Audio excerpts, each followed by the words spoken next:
Assalamualaikum warahmatullahi wabarakatuh. Perkenalkan, nama saya Zalfara Nur Aziza dari 11 MIPA 2, absen 35, akan menjelaskan tentang hukum Bernoulli yang terdiri dari 3 bagian, yaitu sejarah, persamaan, dan penerapan dalam kehidupan sehari-hari. Simak terus ya. Yang pertama, kita akan membahas tentang sejarah. Penemu hukum Bernoulli bernama Daniel Bernoulli merupakan matematikawan dan fisikawan yang merupakan anak dari Johann Bernoulli yang lahir pada 7 Februari 1700. Fenomena awal hukum Bernoulli dimulai dalam bidang kedokteran. Daniel Bernoulli dengan memiliki keahlian bidang matematika yang dapat menemukan cara mengukur tekanan darah. Hal itu merupakan awal dari teori hidrodinamika.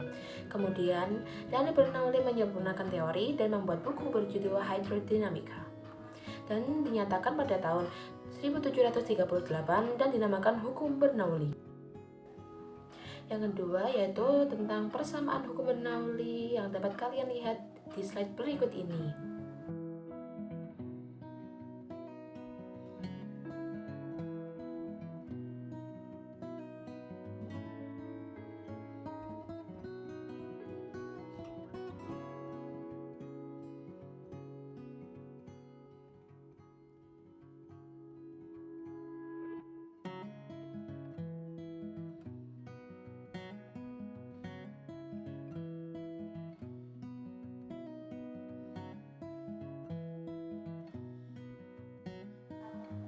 Yang terakhir yaitu penerapan hukum Bernoulli dalam kehidupan sehari-hari. Contohnya yang pertama yaitu gaya angka pesawat terbang. Pesawat didesain dapat diubah-ubah modelnya dengan bagian atas lebih melengkung daripada bagian bawah. Hal ini menyebabkan kecepatan aliran udara bagian atas lebih besar.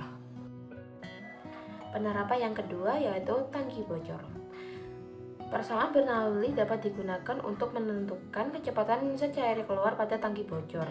Jika air keluar dari lubang B dengan laju aliran fluida V hingga fluida jatuh pada titik D, maka terlihat lintasan fluida dari titik B ke titik D yang berbentuk parabola. Berdasarkan analisis gerak parabola, kecepatan awal fluida pada arah mendatar sebesar Vox sama dengan V. Sedangkan kecepatan awal pada saat jatuh atau sumbu Y merupakan gerak lurus berubah beraturan atau yang kita biasa sebut GLBB. Penerapan hukum Bernoulli yang ketiga yaitu tabung Venturi yang terdiri dari 2 jenis, yaitu tanpa manometer dan dengan manometer. Tanpa manometer, sebuah venturimeter yang digunakan untuk mengukur kelajuan aliran fluida dalam sebuah pipa. Untuk menentukan kelakuan aliran V1 dinyatakan dalam besaran-besaran luas penampang A1 dan A2 serta perbedaan tinggi zat cair dalam kedua tabung vertikal H. Sedangkan dengan manometer, pada prinsipnya venturimeter dengan manometer hampir sama dengan venturimeter tanpa manometer. Hanya saja dalam venturi ini terdapat tabung O yang berisi raksa.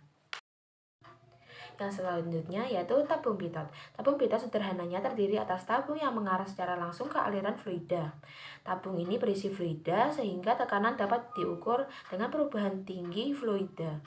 Tekanan stagnasi dari fluida juga dikata dengan tekanan total atau tekanan pitot. Dan penerapan yang terakhir yaitu penyemprot obat nyamuk. Penghisap dari pompa ditekan, maka udara akan melewati bagian A dan kelajuannya besar namun tekanannya kecil. Dan hal ini menyebabkan api terdorong bersama udara yang ditekan sehingga cairan dapat memancar. Sekian dari saya, mohon maaf jika ada kesalahan kata dan perbuatan. Akhir kata, wassalamualaikum warahmatullahi wabarakatuh.